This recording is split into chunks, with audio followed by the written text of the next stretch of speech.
menuai sorotan dan juga berbagai kritik ya. Ivan baru tiba di kantor PT PFN pada pukul 9.40 waktu. Erik mengatakan penunjukan Ivan sebagai direktur utama telah melalui proses seleksi oleh tim penilai akhir. Kenapa direkrut ada orang film, ada orang musik. Kemampuan kita untuk menakar kemampuan kapabilitas kita itu menurut saya penting juga.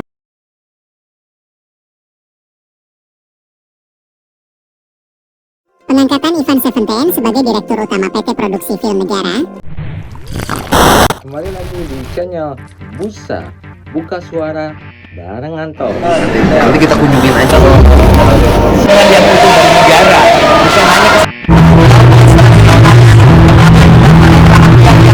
hanya kami akan perhatikan teman-teman dari disabilitas. Jangan lupa subscribe.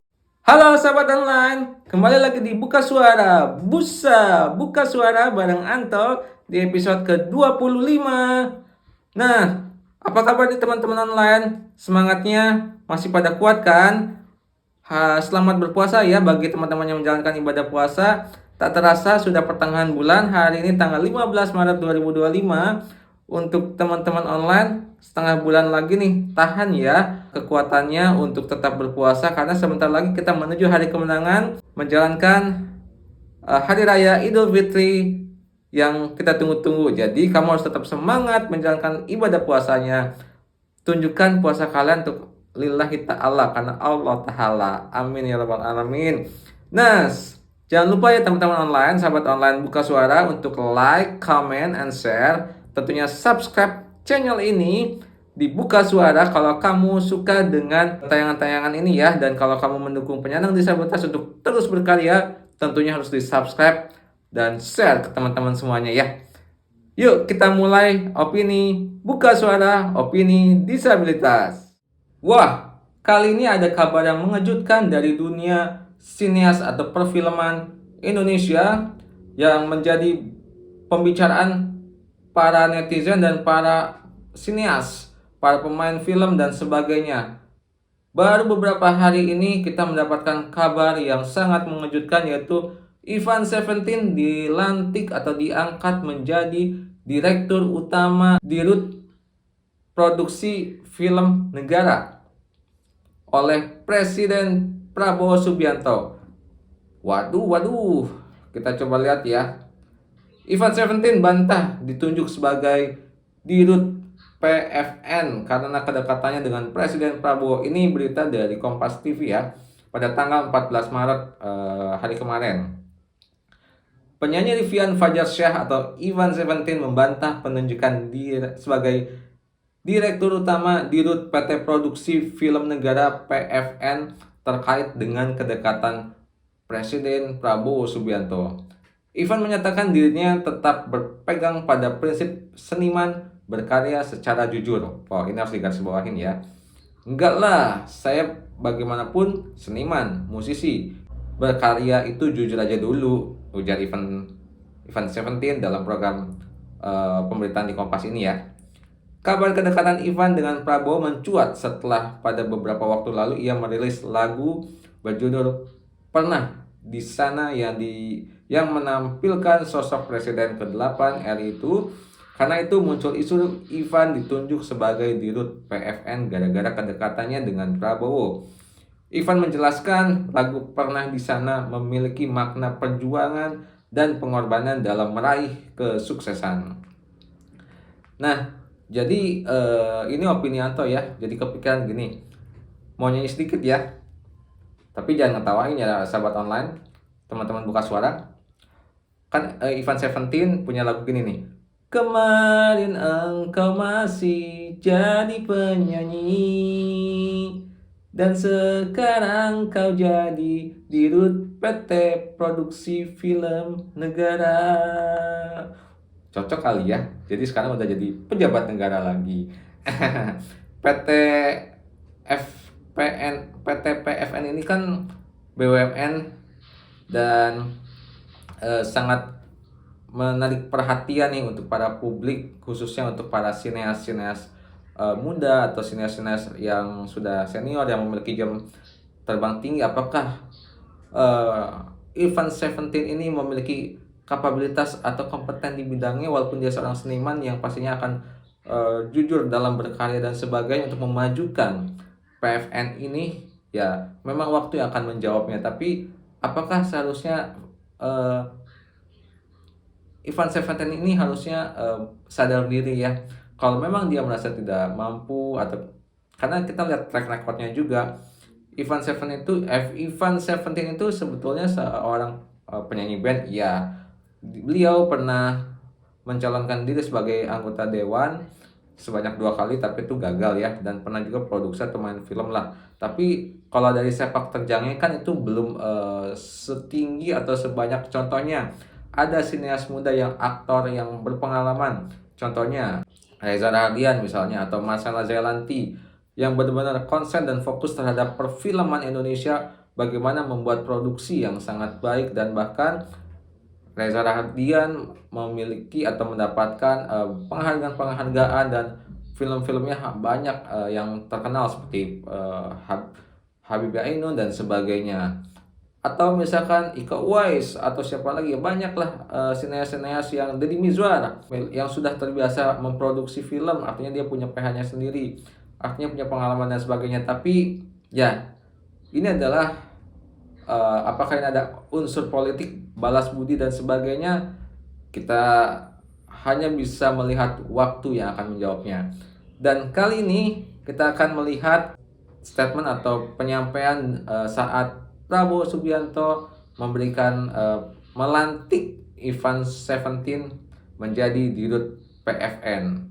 Ini dia. Penyanyi Ivan Seventeen atau Revian Fajar Syah ya, ini ditunjuk Tribuners sebagai Direktur Utama PT Produksi Film Negara atau PFN. Nah, penunjukan sosok yang lebih dikenal sebagai penyanyi ini otomatis menuai sorotan dan juga berbagai kritik ya Tribuners ya. Karena menurut banyak pihak, Ivan Seventeen ini dinilai tidak punya kompetensi untuk memimpin perusahaan yang bergerak di bidang perfilman ini. Oleh karena itu kemudian setelah resmi penunjukan ini, muncul dugaan bahwa penunjukan Ivan tidak lepas karena kedekatannya dengan puncak kekuasaan, aka kedekatannya dengan Presiden Prabowo Subianto. Ivan sendiri sempat berusaha untuk bisa melenggang ke Senayan, tapi kemudian gagal ya untuk maju sebagai anggota DPR RI. Tapi Ivan kemudian tetap ada di seputaran politik hingga diketahui dekat dengan Partai Gerindra, khususnya dengan Presiden Prabowo Subianto. Nah, Ivan Seventeen ini juga pernah berkolaborasi ya Tribuners ya dengan salah satu ajudan Pak Prabowo, yaitu Mas Rizky Imansyah, dan membuat lagu bertemakan perjuangan dengan Pak Prabowo juga menjadi model video klip di lagu ini. Sementara lagunya juga rilis bertepatan dengan ulang tahun Pak Prabowo pada 17 Oktober 2024. Sekarang ini unggahan di berbagai media sosial Ivan Seventeen kemudian menjadi sorotan Tribuners karena dinilai bahwa memang Ivan Seventeen ini dinilai kurang capable untuk menjadi seorang direktur utama di perfilman, karena kan basicnya adalah seorang vokalis begitu ya, dan dikenal juga sebagai seorang vokalis. Tapi Tribuners, dari keterangan dari Menteri BUMN sendiri dikatakan bahwa penunjukan Ivan ini karena melihat atau pihak BUMN melihat sosok Ivan yang merupakan generasi muda atau sosok muda yang kemudian bisa memberikan kontribusi yang baik begitu dalam dunia perfilman di tanah air. Nah, tidak hanya itu saja Tribuners, bahwa memang diketahui salah satu alasan lainnya juga dinilai bahwa Ivan ini pernah punya latar belakang sebagai produser film. Dengan alasan itu juga lah kemudian Ivan Seventeen ini ditunjuk sebagai Direktur Utama PT Produksi Film Negara atau PFN. Sahabat online, lihat kan terkait pemberitaannya, saya mengambil dari cuplikan-cuplikan media-media yang ada di YouTube ya. Jadi ada disclaimer dulu. Ini saya mengambil cuplikan-cuplikan dan saya mengomentari, beropini tentang sudut pandang dari seorang disabilitas terkait pengangkatan atau pelantikan seorang Ivan Seventeen menjadi dirut PT PFN yang sebagai salah satu badan usaha milik negara punya BUMN. Nah, ada tanggapan dari seorang Menteri BUMN, Pak Erick Thohir, yang menyampaikan bahwa Ivan Seventeen ini menjadi dirut bukan karena kedekatannya, tapi telah melewati serangkaian panjang seleksi dan hingga terpilihnya Ivan Seventeen. Nah, pengen tahu nih apa yang dimaksud dari itu? Kita simak pemberitaannya. Ini dia. Menteri BUMN Erick Thohir merespons penunjukan vokalis band Seventeen, Rivian Fajarsyah sebagai Direktur Utama PT Produksi Film Negara. Erick mengatakan penunjukan Ivan sebagai Direktur Utama telah melalui proses seleksi oleh tim penilai akhir. Erick Thohir mengatakan ada sejumlah nama yang sebelumnya masuk dalam kandidat Direktur Utama PFN. Namun dari hasil seleksi dipilihlah Ivan Seventeen. Menurut Erick, pengangkatan Ivan sudah bersifat terbuka dan transparan. Ia pun menyebutkan PT PFN akan menjadi salah satu pusat konten yang melibatkan pekerja seni mulai dari pemusik dan pemain film. Akan dikonsolidasikan menjadi tadi bagian pusat konten atau apapun namanya yang sedang dibuat kajian. Nah, ini jadi kenapa direkrut ada orang film, ada orang musik. Cuma kan semua harus pilihan sama. Kalau orang bilang kenapa Pak Erick memilih Dirut Himbara ini, kenapa? Ya pasti ada hitungannya semua, ada kajiannya. Jadi sebelumnya ada calon lain Pak, misalnya selain itu? Ada beberapa. Cuman proses dari TPA-nya kemarin seperti itu, ya kita kan mengusulkan beberapa nama, ya ini pilihan yang pada saat itu dilihat di berbagai perspektif, ya diberi kesempatan. Ya, teman online, bagaimanapun juga, ya kita ikuti aja dulu lah aturannya ya. Tapi ini nih ada kisah lucu baru saja diangkat oleh Presiden dan baru saja dia menjabat sebagai Dirut PT PFN Produksi Film Negara. Ada kunjungan dari Pak Dasko dan anggota DPR-nya, anggota DPR lainnya. Dan tahu nggak, yang mengejutkan adalah Ivan Seventeen disidak oleh anggota Dewan. Dan Ivan datang terlambat selama 40 menit. Waduh, gimana nih Ivan, baru juga dilantik, baru juga diangkat jadi Dirut, tapi udah tidak on time nih, tidak tahu akan adanya sidak dan sebagainya. Nah, seharusnya sih mau ada sidak, mau ada kunjungan dan sebagainya, harus tetap menunjukkan on time dalam bekerja dan sebagainya. Yuk kita simak. Ini dia. Pemirsa, Sumi Dasko beserta jajaran Komisi 6 DPR datang ke kantor PT PFN sekitar pukul 9 waktu Indonesia Barat, namun Ivan baru tiba di kantor PT PFN pada pukul 9.40 waktu Indonesia Barat. Awalnya, para anggota DPR ini menunggu di sebuah ruangan. Setelah Ivan tiba, mereka bersama Ivan lalu mengecek kondisi gedung-gedung lainnya di kompleks kantor PT PFN. Dasko mengatakan pihaknya akan meminta pemerintah untuk membantu industri film Indonesia untuk bangkit. Menurut Dasko, kondisi PFN dan juga kesejahteraan pegawainya saat ini memprihatinkan. Dan sementara itu, Ivan Seventeen mengaku senang bisa mendapatkan kunjungan dari pimpinan DPR RI dan juga jajaran Komisi 6 DPR dan menganggapnya sebagai sidak. Jayanya tahun 2000 concern dengan pimpinan dan anggota Komisi 6 untuk meminta kepada pemerintah dalam hal ini untuk membantu memajukan agar industri kreatif, industri film di Indonesia menjadi bangkit. Sebenarnya ini bentuk perhatian nih, sudah sekian lama loh. Maksudnya gini, jangan sampai yang disorot ini kayak, oh ini bentuknya sidak, oh ini semua direksi telat gitu. Karena maksudnya begini, teman-teman direksi ini dari kemarin seharian terhitung efektif sebenarnya kita ini baru kerja hari ke 2 hari sebenarnya. Dan seharian kita berbicara kepada teman-teman yang ada di DPR gitu, bagaimana memprihatinkan kondisi di PFN ini gitu kira-kira. Dan ini kita bersyukur banget setelah puluhan tahun bahkan kita belum pernah diberikan ruang audiensi RDP di komisi di DPR. Iya. Alhamdulillahnya hari ini malah didatangi. Jadi ini bentuknya sama sekali bukan sidak, ini bentuknya lebih ke perhatian. Akhirnya negara bisa hadir di PFN. Jadi ini hari yang bersejarah buat. Ya sudahlah, apa pernyataannya dari Ivan Seventeen dan sebagainya kita ikuti saja dulu. Semoga kita lihat nih perfilman yang ada di Indonesia ini seperti apa nantinya. Dan sekarang ada komentar dari para sineas-sineas ternama yang mengomentari tentang Ivan Seventeen. Ada yang mengkritik tajam, tak banyak yang memberikan ucapan selamat, tapi lebih kepada kritikan-kritikan. Dan ini dia siapa saja para aktor dan aktris yang memberikan komentar tentang pengangkatan Ivan Seventeen sebagai Direktur Utama PT Produksi Film Negara, PFN, menuai kontroversi. Aktor Fedi Nuril pertanyakan kompetensi dan rekam jejaknya di industri perfilman Indonesia yang tidak jelas. Sebelumnya pada Rabu, 12 Maret 2025, Kementerian Badan Usaha Milik Negara, BUMN, membenarkan bahwa penyanyi bernama asli Rievan Fajarsyah tersebut ditunjuk menjadi Direktur Utama PT PFN. Hal itu disampaikan oleh juru bicara BUMN, Putri Viola.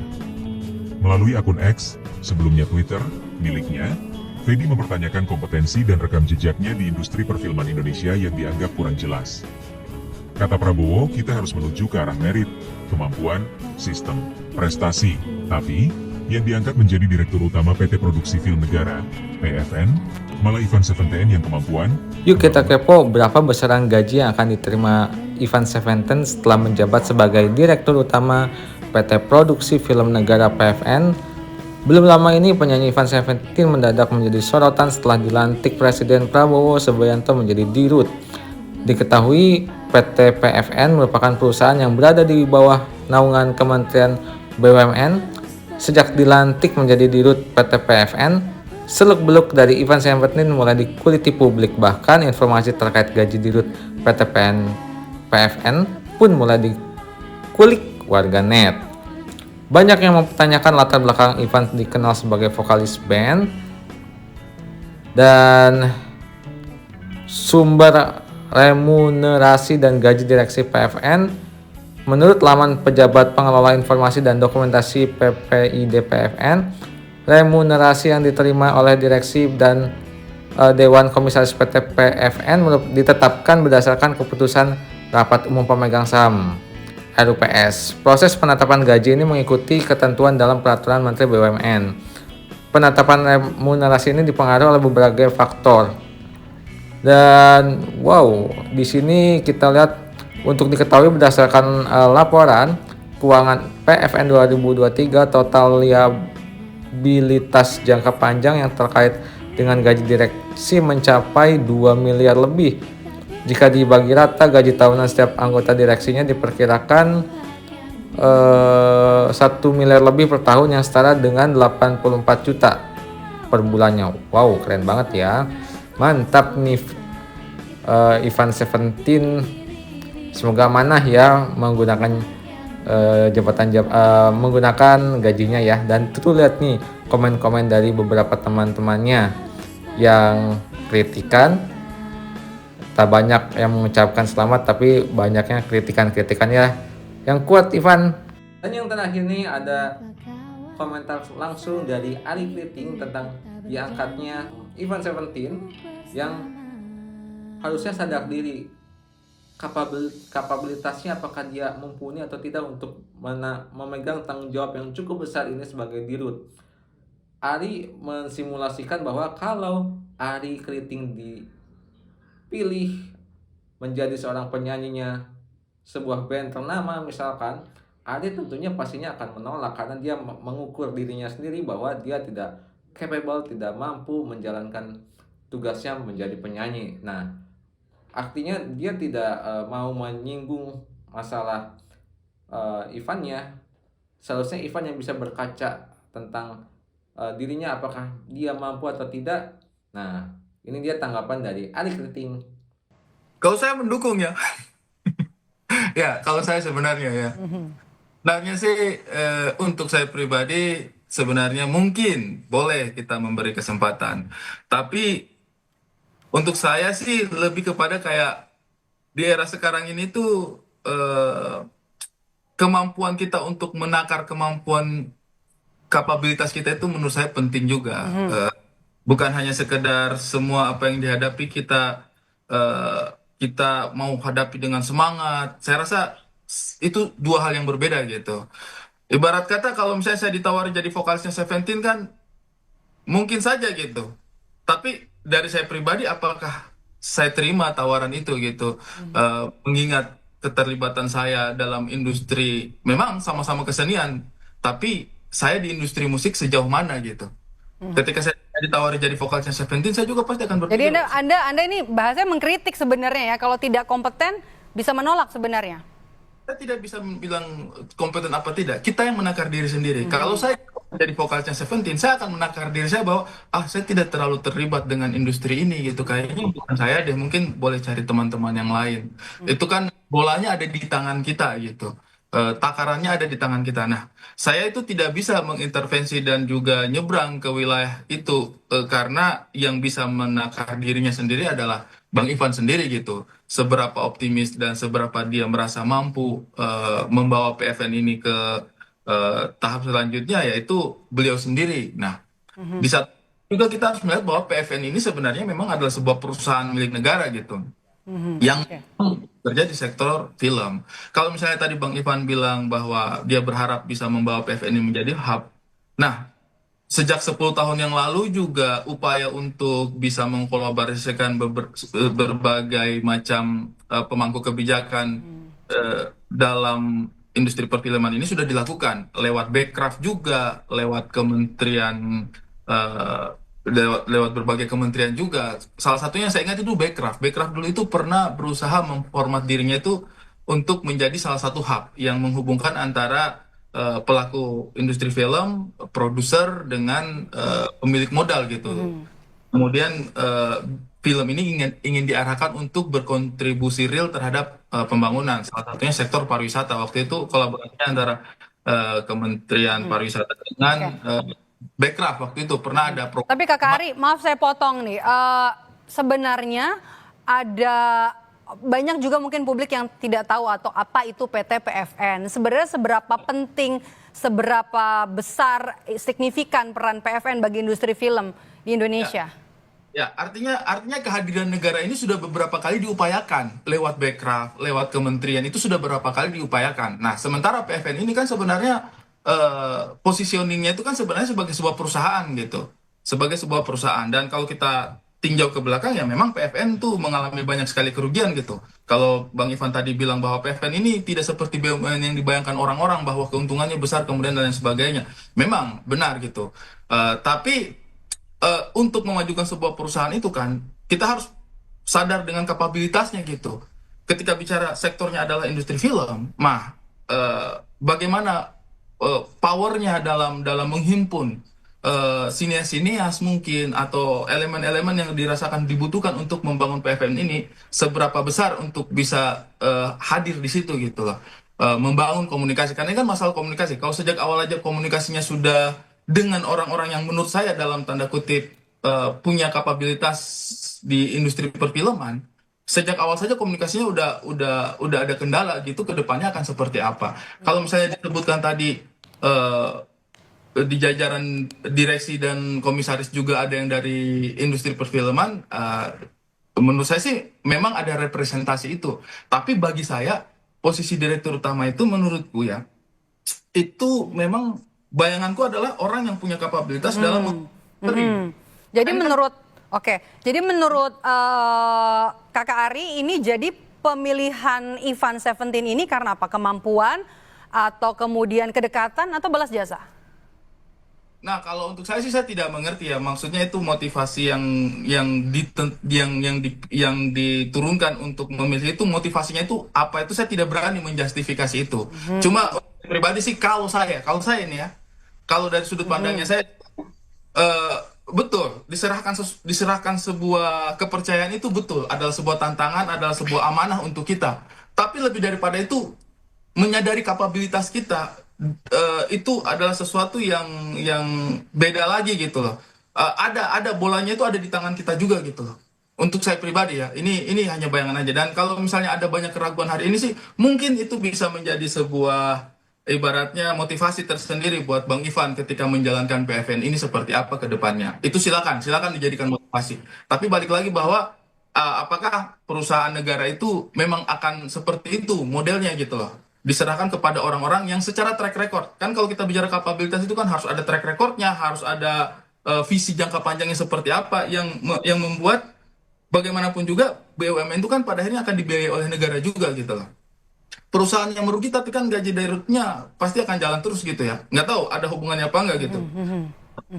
Kan uang negara, uang rakyat juga yang akhirnya akan masuk untuk memodali, untuk memperbaiki itu. Nggak mungkin dong diperbaiki hanya dengan gagasan-gagasan. Pasti ada upaya-upaya konkret untuk bagaimana memperbaiki fasilitasnya, untuk membayar gaji karyawannya. Pasti ada gitu. Dan itu lagi-lagi uang negara yang masuk ke situ.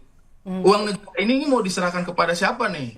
Kira-kira apa? Kira-kira visi jangka panjang apa? Kapabilitasnya apa? Nah itu yang menurut saya. Oke, jadi Anda melihat ini merasa penting ya sebuah instansi institusi ini dipimpin oleh orang yang tepat dan juga kredibel, punya kapasitas untuk nanti bisa memimpin, terutama lembaga yang memang punya sederet masalah yang harus diselesaikan. Terima kasih sudah. Ya intinya opini penyandang disabilitas ya itu kali ini ya intinya selamat untuk Rivian atau Ivan Seventeen yang biasa dikenalnya ya, dan semoga amanah baru ini bisa kamu pegang secara tanggung jawab yang benar dan bisa memajukan industri film di Indonesia dengan melalui power yang kamu miliki menjadi seorang direktur utama di PT PFN yang menjadi salah satunya bagian dari BUMN.